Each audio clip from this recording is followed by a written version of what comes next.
सभी विद्वानों द्वारा एक मत से वेदों को इस संसार का सबसे प्राचीनतम ग्रंथ स्वीकार किया गया है। वेद शब्द का सामान्य अर्थ ज्ञान है। आचार्य सायण के अनुसार वेद वह शब्द राशि है जो अभीष्ट प्राप्ति और अनिष्ट को दूर रखने का अलौकिक दिव्य उपाय बताता है। वेद ब्रह्मा जी द्वारा ऋषियों को दिए गए ज्ञान का स्रोत है।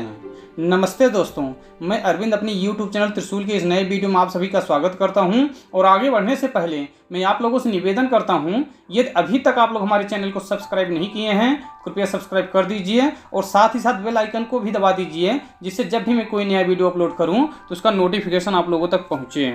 वेद शब्द का अर्थ ज्ञान है। वेद हमारे धार्मिक ग्रंथ तो है ही, उसके साथ साथ हिंदू धर्म के धर्म को सूचित करते हैं। वेद ही हिंदू धर्म के सर्वोच्च और सर्वोपरि धर्म ग्रंथ हैं। वेद दुनिया के सभी ग्रंथों में से सबसे पुराने धर्म ग्रंथ माने जाते हैं। वेद मानव सभ्यता के लगभग सबसे पुरानी और पहले लिखित दस्तावेज हैं। वेद सनातन धर्म और विश्व का प्राचीनतम ग्रंथ है। वेद पूर्णतः ऋषियों द्वारा सुने गए ज्ञान पर आधारित है, इसीलिए इसे श्रुति कहा जाता है। वेद संस्कृत के शब्द से निर्मित है जिसका अर्थ ज्ञान होता है। यह प्राचीनतम ज्ञान विज्ञान का अथाह भंडार है। वेद में मनुष्य की हर समस्या का समाधान मिलता है। वेद 4 होते हैं। पहला है ऋग्वेद, दूसरा यजुर्वेद, तीसरा सामवेद और चौथा अथर्ववेद है। ऋग्वेद में ऋग अर्थात स्थिति है। वेदों में सबसे पहला वेद ऋग्वेद है जो पद्यात्मक है। ऋग्वेद में 10 मंडल, 1028 सूक्त और इसमें 11,000 श्लोक हैं। ऋग्वेद में साकल्प, वास्तकल्प, असल्यायन, सांख्यायन, मंडूकायन 5 शाखाएं हैं। इस वेद में देवताओं के आह्वान के मंत्रों और भौगोलिक स्थिति के साथ साथ बहुत कुछ है। दूसरा वेद है यजुर्वेद। यजुर्वेद 4 वेदों में से एक महत्वपूर्ण श्रुति धर्म ग्रंथ है। यजुर्वेद का अर्थ यजुष के नाम पर ही वेद का नाम यजुष धन वेद बराबर यजुर्वेद शब्दों की संधि से बना है। यज का अर्थ समर्पण होता है। यजुर्वेद में यज्ञ की असल प्रक्रिया के लिए गति और पद्य मंत्र है। यजुर्वेद अधिकांशतः यज्ञों के नियम और विधान हैं, अतः इसलिए यह वेद कर्मकांड प्रधान भी कहा जाता है। यजुर्वेद वेद 2 शाखाओं में बटा हुआ है, शुक्ल और कृष्ण। तीसरा है सामवेद। सामवेद गीत संगीत का मुख्य वेद है। प्राचीन आर्यों द्वारा सामवेद का गायन किया जाता था। सामवेद में 1875 श्लोक हैं। इसमें से 1504 ऋग्वेद से लिए गए हैं। इस वेद में 75 ऋचाएं, 3 शाखाओं में सविता, अग्नि और इंद्र आदि देवी देवताओं के बारे में वर्णन मिलता है।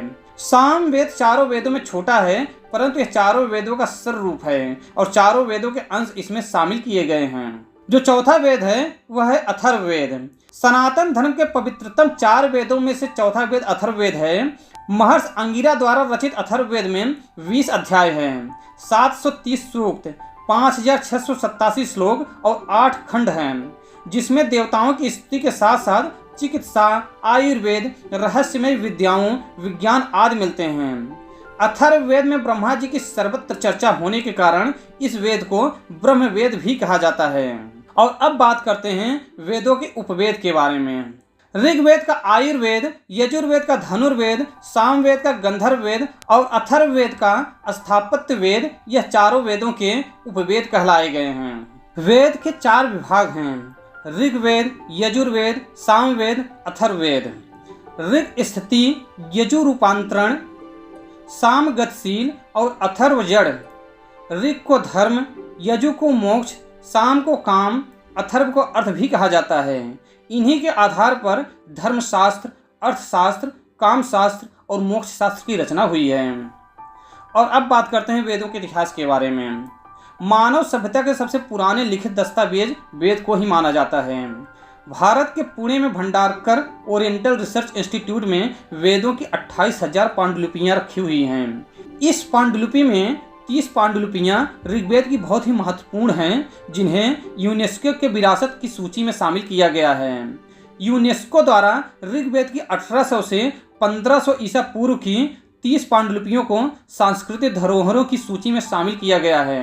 यूनेस्को की महत्वपूर्ण 158 सूची में भारत की 38 महत्वपूर्ण सूची है।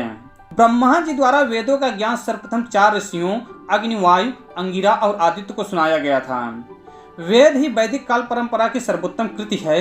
यह पिछले 6-7 हजार ईस्वी पूर्व से पीढ़ी दर पीढ़ी चली आ रही है।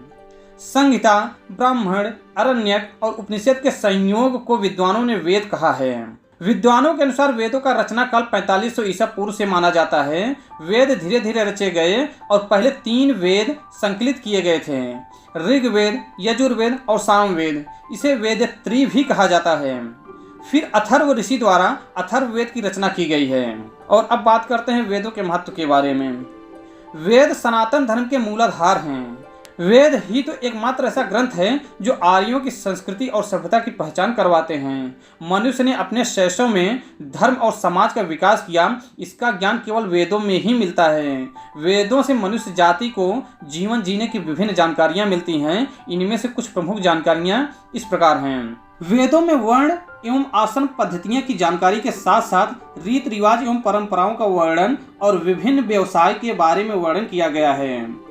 महर्षि अत्रि कहते हैं कि नास्ति वेदात् परम शास्त्रम, अर्थात वेद से बढ़कर कोई शास्त्र नहीं है।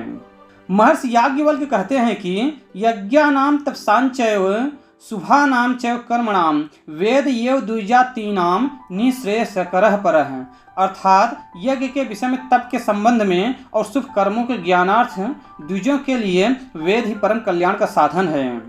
प्राचीन काल से वेदों के अध्ययन और व्याख्या की परंपरा भारत में रही है। विद्वानों के अनुसार आर्ष युग में परम पिता ब्रह्मा, जैमिनी ऋषि और आदि ऋषि मुनियों ने शब्द प्रमाण के रूप में वेदों को माना है और वेद के आधार पर अपने ग्रंथों का निर्माण भी किया है। जैमिनी ऋषि, पराशर ऋषि, कात्यायन ऋषि, याज्ञवल्क्य ऋषि, व्यास ऋषि आदि को प्राचीन काल के वेद के वक्ता कहते हैं। और अब बात करते हैं कि वेदों का सार क्या है। वेदों में ब्रह्म यानी ईश्वर, देवता, ब्रह्मांड, ज्योतिष, गणित, रसायन, औषधि, प्रकृति, खगोल, भूगोल, धार्मिक नियम, इतिहास, रीति रिवाज आदि लगभग सभी विषयों से संबंधित ज्ञान भरा पड़ा है। एक ग्रंथ के अनुसार ब्रह्मा जी के 4 मुख से वेदों की उत्पत्ति हुई है। वेद सबसे प्राचीनतम पुस्तक है, इसीलिए किसी व्यक्ति या स्थान का नाम वेदों पर से रखा जाना स्वाभाविक है। जैसे आज भी रामायण, महाभारत इत्यादि से आए हुए शब्दों से मनुष्य और स्थान आदि का नामकरण किया जाता है। वेद मानव सभ्यता के लगभग सबसे पुराने लिखित दस्तावेज हैं। इस संसार के सबसे प्राचीन धर्म ग्रंथ वेद ही हैं। वेद की वाणी ही ईश्वर की वाणी है। वेद हमारी भारतीय संस्कृति की रीढ़ है। इनमें अनिष्ट से संबंधित उपाय तथा जो इच्छा हो उसके अनुसार उसे प्राप्त करने के उपाय संग्रहित हैं। लेकिन जिस प्रकार किसी भी कार्य में मेहनत लगती है, उसी प्रकार इन रत्न रूपी वेदों का श्रम पूर्वक अध्ययन करके ही इनमें संकलित ज्ञान को मनुष्य प्राप्त कर सकता है। तो दोस्तों, आज के वीडियो में बस इतना ही। अगर आपको हमारा यह वीडियो पसंद आया है, कृपया लाइक कीजिए और ज़्यादा से ज़्यादा शेयर कीजिए और कमेंट भी कीजिए। धन्यवाद।